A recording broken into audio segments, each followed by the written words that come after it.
I met Ralph and Lynne. They were involved with the struggle for community control of education.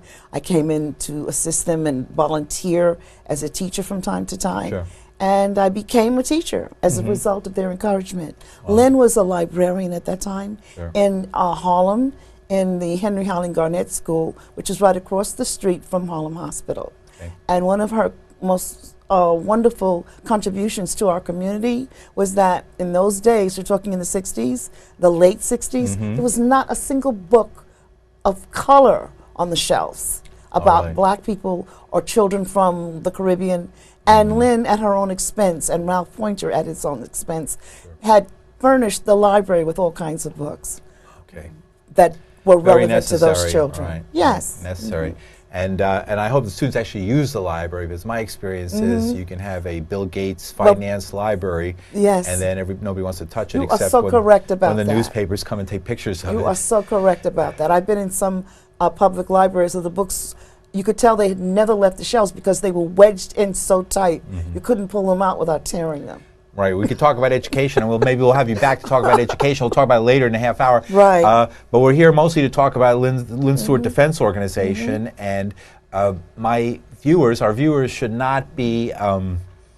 They shouldn't be in mystery when it comes to Lynne Stewart, because we've had Ralph on the show, and we've had Lynne on the show, both on numerous occasions. But there might be folks tuning in because it's been out of the news for a little bit. So maybe. Fortunately. I would like to start off by reading a letter from Lynne, and this was at the time. Where is she right now? Right now, she's still in Carswell Federal Medical Center, which is in Fort Worth, Dallas, Texas, and it is allegedly a medical facility for women prisoners. Right. So she's a federal prisoner. She was convicted of what charge was it? Well, I think.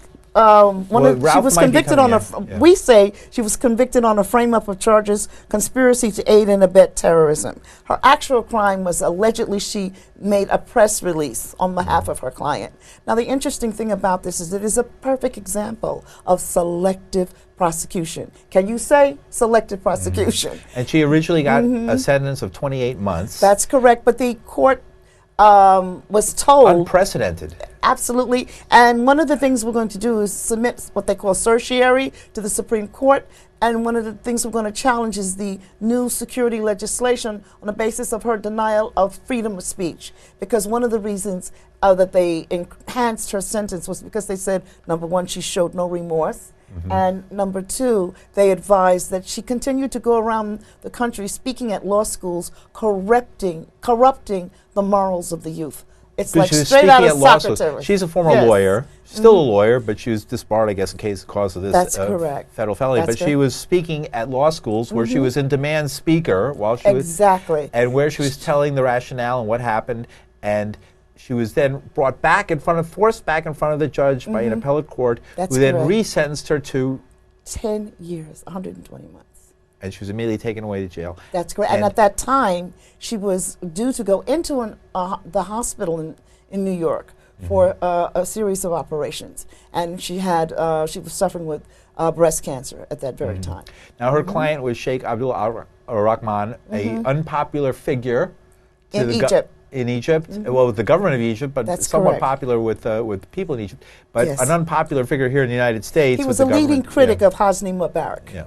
As we know, time has proven the blind sheikh was correct, the people of Egypt were correct, and the gentleman who was the alleged ruler at the time is no longer there. And interestingly, because Lynne basically violated what they call a SAM, an administrative measure. And they were able to, and this has now happened since then, again, in other cases, I think you'll see in Bradley Manning, the Snowden case, breaking the rules can be construed as a felony if it benefits the wrong person. Yes. Well, the interesting thing about this, and the reason I started off by using the phrase selective prosecution, is Ramsey Clark, the former Attorney General of the United States that got Lynne in this hot water in the first place because he asked her to take this case. He has done what Lynne did, and many other attorneys who were representing the Guantanamo prisoners subsequent to Lynne's sentencing have done this. And they are not in jail. And they are not being, shall we say, targeted individuals. I see. Okay, Betty Davis. So, Lynne is in the federal medical facility. Right. She is suffering from breast cancer. That's correct. It has come out of remission, but it was 18 months before anyone even looked at her. And when the first episode of medical attention was received, the doctors there said it was the worst case they had ever seen. Right. In terms So she's of her asking situation. for a compassionate release. And she received it on the warden's level in Texas. And so at this point, we felt it was stuck on the desk of Charles Samuels, who was the head of the Bureau of Prisons in Washington, D.C. Okay. And naturally, that also implicates Eric Holder. Sure. And it implicates the President Obama. Wow. I mean, now I want to ask you about President Obama, because now we're getting into some interesting Dynamics, areas yes. and dynamics, especially since we have, you know, as I mentioned earlier, Edward Snowden wandering around the airport in Moscow with nowhere to go. We have Julian Assange sitting in for over a year in a Ecuadorian consulate, and it seems that, well, we'll talk about that in a minute. I know that Lynne has provided a letter. Yes, one of the things she said for our viewers. To her friends and supporters, she said, 1 month ago I made a request for compassionate release, which was honored by the warden at Carswell Federal Medical Center. Today, the papers are still on a desk in Washington, D.C. Well, obviously, this is no longer true. That is why I'm here. This morning at 7:30, her husband, Ralph Pointer, received a call from Lynne Stewart, where she advised him that she had a letter in her hand, 3 paragraphs long, and it was from a person by the name of Kathleen Kenney, Kenney. She is the counsel, to Samuels. So this is the Washington, D.C. gang, shall we say. Right. Okay. The gang of 4. Ooh, okay. Or whatever you want to call them. And they had denied her medical release. Now, what is so sinister about this is that she was informed that one of the reasons for this denial is that her health is improving. Well, if her health is improving, why have they recently put her in quarantine because her white blood cells level is falling? Okay.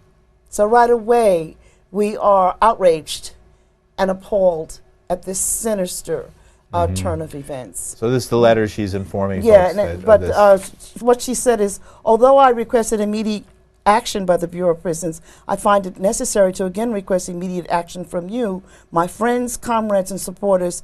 And she lists the different numbers of the people that she wants people to call.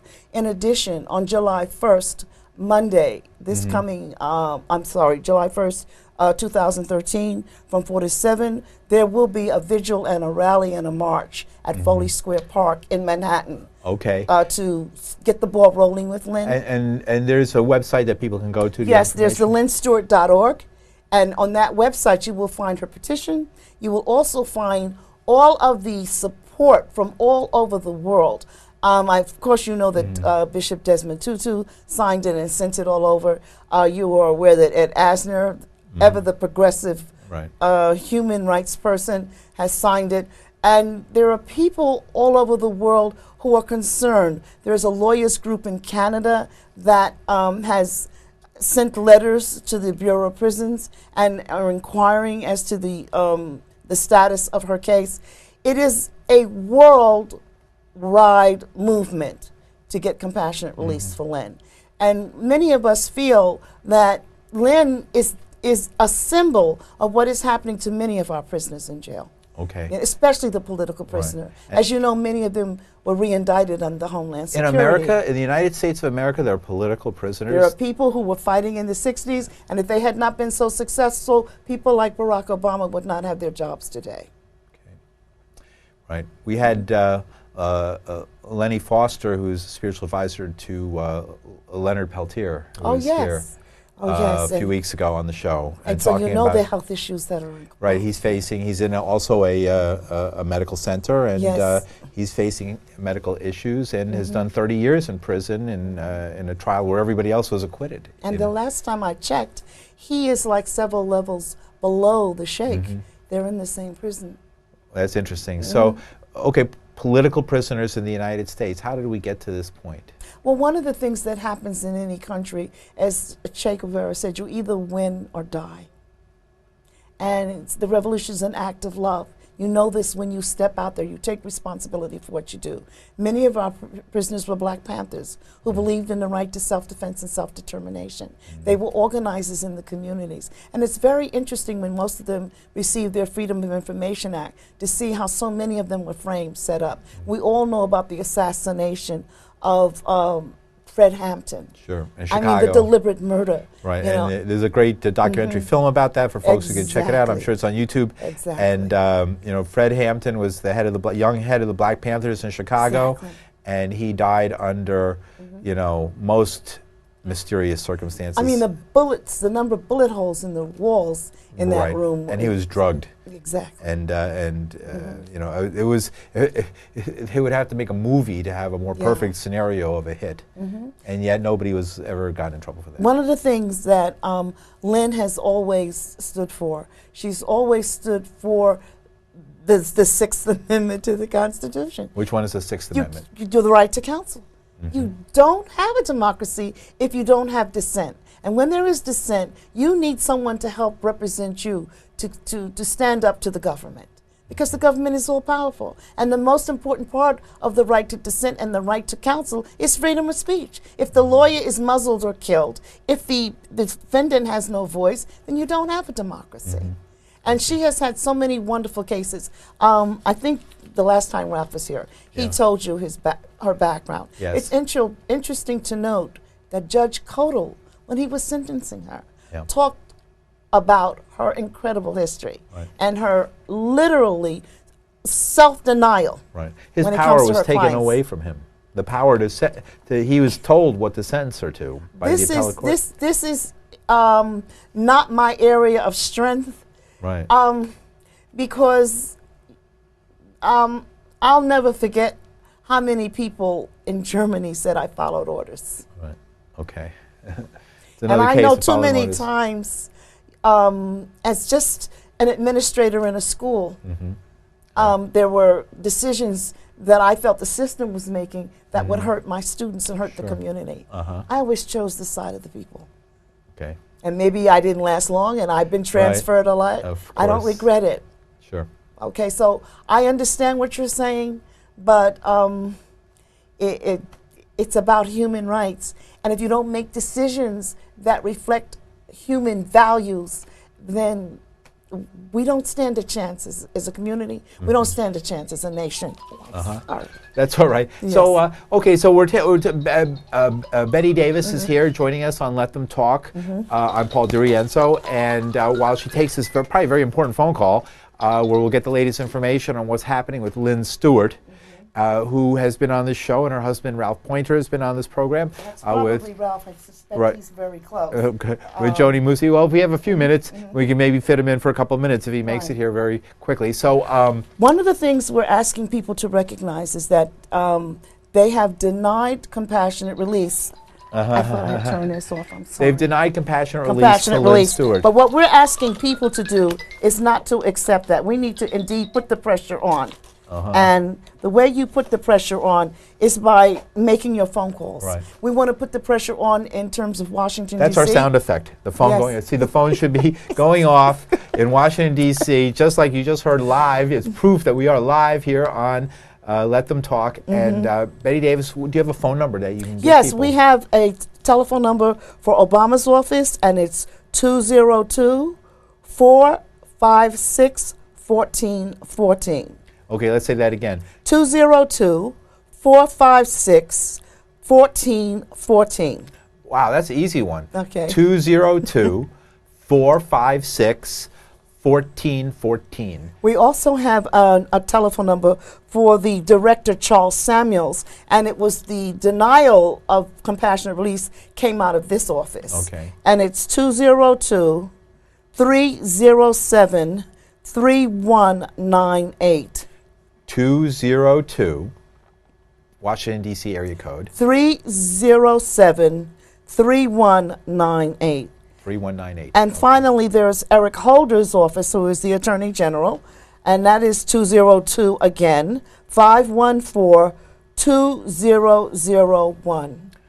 514-2001 in the Washington, D.C. 202 area code. Okay, and the other thing we're asking is that this, as I said earlier, Monday, July 1st, just before the 4th of July, significantly enough, we're going to be holding a vigil from 4 to 7 p.m. At Foley Square. That's downtown Brooklyn, right across the Foley street. Square I'm sorry, is, downtown Manhattan. Downtown Manhattan, right across, diagonally across from the municipal building. Okay. The major municipal building. And that's the Chambers Street stop on many of the trains that go in that direction. And LynneStewart.org. LynneStewart.org is another place. .org, right? LynneStewart.org is where you can go for more information. Good. And if you miss any of this, you can get the information there at that website. I want to emphasize also that not only is Lynne in quarantine because they fear that her immune system is failing, and they don't want to take the chance that she'll get an infection. And that's why it's so sinister for them to say her health is improving. But we have a history of prisoners being released with like a day to live, a week to live. Sure. No chance for them to be given the care that could perhaps reverse their situation. And I was saying to some of our colleagues that we were talking to this morning, it's very interesting. They would not have dared to have asked for the death sentence for Lynne Stewart for what they charged her with, especially the second time, not showing remorse and corrupting the minds of the young. But what you have here is a very vicious death sentence. A backdoor to a death sentence. Exactly. They knew she was ill when she went in. It was 18 months before she received care. And she's now receiving chemo. And when she receives chemo, she is shackled with 10 pounds of chains. And not with the doctor of her choice, with the doctor they tell her to have. Exactly. Very good point. And she's shackled to the bed. I mean, it's horrific circumstances. She's receiving something the patients call the red devil. It's the most severe form of chemo. So, of course, the number one important thing is nutrition. Right. Well, nutrition in today's prisons is an oxymoron. On one occasion, she was telling us they actually gave cake for breakfast to patients who to inmates who are diabetic. And these people are not even suffering with right. Well, I think anybody's ever had a misfortune of having to stay long enough in jail to have a meal understands that it's not nutritional. Right. So once again, I want to emphasize that Lynne's case is the landmark case in this country. Any lawyer that starts law school, their first year of law school, this is a case that they study. Okay. And it is because... And she was speaking at law schools to law students when they dragged her in and resentenced her from 28 months to 120 months. Exactly. All right. And it's the first case of its kind. So Lynne Stewart is the Dreyfus of her age, and she is the quintessential lawyer. And you had mentioned before that when she's talking before law students, she would be discussing her case. Well, actually, that wasn't always the situation. Once the students found out how brilliant an attorney she was, they discussed all kinds of cases with Lynne. Well, she is absolutely brilliant. She's a great lawyer, and let's talk about a reason why the local authorities might have had it in for her, because of her work defending many controversial clients successfully in the past. I would like to start with the blind sheikh. Right. Because many of us feel she didn't just prove that her client, the blind sheikh, was innocent. She proved the government was guilty. And she exposed their informant in the case. Exactly. In the cross-examination of one of their major informants, she exposed him and proved that he had lied 32 times. And in the process of the cross-examination, he began to talk about his discussion with the FBI. And she said, would you elaborate on this? And it comes out that this man was talking to the FBI about explosives that they had planned to use at the World Trade Center. Right. And at this point, of course, the judge was extremely upset. And they said that this testimony could not be regarded. My point of view is you don't have to take anybody's word for this. You can go to the case. You can actually see the cross-examination for yourself. How far an FBI agent who is extremely ambitious can go, and this was several of them were involved, can go to win a conviction. And that's why you need good lawyers. And if you're exposed, and especially in political cases, right, when the government has a motivation to be vindictive, is when you need a lawyer like Lynne Stewart. So the message is, don't defend yourself. If you defend yourself too strongly, like happened in the 60s and the 70s, the lawyers can go to jail, like happens in Peru. Like happens in Russia, like happens in China. Like, how many lists, with a list of lawyers who go to jail in these countries? Well, my point of view in terms of this country, this is not China, this is not Russia, this is not Peru. This is the country that from the day of its inception claimed that people had human rights. It was founded on your inalienable rights. And one of the first declarations was the Declaration of Independence, that when any government violates these rights, you have the right to overthrow that government. And now we are in a situation where American citizens can be targeted and killed in their own land, abroad and in their own land. Wow, we have about 6 minutes. Betty Davis, you've been talking about Lynne Stewart and her case and the issues behind it. I find it interesting, since we've been touching on it, I mean, Barack Obama, first African-American president to many, many millions of people in America and around the world, it was a great achievement. And today, the Supreme Court felt strongly enough to smack down the main, the main instrument of his election, the Voting Rights Act. What do you think? I mean, you don't seem pleased with President Obama. Well, I have to say, as a black woman in America, I grew up with the saying, the trees in the forest don't call the axe brother just because it has a wooden handle. You don't judge a man on the basis of his color, but the content of his character. And you study someone who's going to be the president of the United States. And one of the phrases that you sound like an abolitionist. The candidate Obama made during his while he was running for the presidency, was to the Black Congressional Congress when they said to him, you've never really associated with us in the past, and yet now you want to be president. Why are you coming before us now? And why haven't you associated with us in the past? And one of the things, and this is true, this is not something I made up. You can go to his the history of Obama and see this. He said he did not want to be tainted with the excesses of the civil rights era of the past. And so Ralph always says, what excesses? All Fannie Lou Hamer wanted was to vote.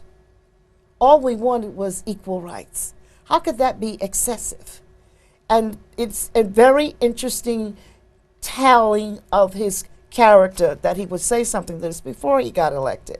However, I would make a special appeal at this time to anyone and everyone who voted for him, but especially to Cornel West and Tavis Smiley and people of this ilk who promised the communities all over the United States that they would hold the president's feet to the fire. Well, brothers and sisters and my fellow citizens, it's time to start building some fires. Great. Thank you, Betty Davis. Okay, 3 more minutes. Lynne Stewart Defense Organization, Betty Davis, who's here talking about Lynne Stewart. Again, run down the events. I would like to remind you that there will be a vigil, and there will be a series of vigils. The first one is going to be held July 1st, Foley Square, 4 to 7 p.m., which is Lower Manhattan, the Chambers Street stop on the subway. We're starting in July 1st for everyone to start wearing a pink ribbon in solidarity with Lynne and her health issues. We're asking you to write her name on the ribbon. In addition to that, in Washington, D.C., July 12th, we'd like you to start making plans. There is a famous square and a park in Washington, D.C., where a tremendous vigil was held for Troy Davis. And we're going to be holding a vigil there for Lynne on July 12th. That's a Friday, starting from 5:30 and ending at 7 p.m. More information about that and anything else that we have said can be found on the website, the lynnstewart.org website. Okay, great. 2 more minutes. I would like to put out Mr. Pointer's number. If anyone has invitations to have him come as a guest speaker, his telephone number is 917-853-9393. 9759. Okay, so we'll give you a second. Get your pens. Now's the time. Click on your VCRs. The number again. His telephone number is 917-853-9759. Okay. And on behalf of the Lynne Stewart Defense Organization, I want to thank you for giving us this moment of freedom of speech. I want to thank all of the alternative press that has been so positive in their support for Lynne. We want to thank all of the organizations and the churches that have come to her defense, that have written letters, over 20,000 petitions signed, and this is a worldwide effort. And she is truly grateful. We just ask that you keep the pressure on. Right. Okay, and you have the phone numbers. We don't have to read them out again. Recognize that the phone numbers are down there in Washington. Eric Holder, the White House. You can actually even send emails to the White House through their website, whitehouse.gov. And I think all of the telephone numbers are on the website, and they're also in the petition. If you click on the petition, how many people have signed the petition? Over 20,000. 20,000. Over 20,000. Wow! So sign the petition. That's important. The president has to comment on something if it hits 100,000. Right? And we'd also like to suggest to people that you not only sign the petition, but send it out on Facebook, because we're getting tremendous amount of response. Thank you, Betty Davis, and we'll see you next week. Thank you. Thank you.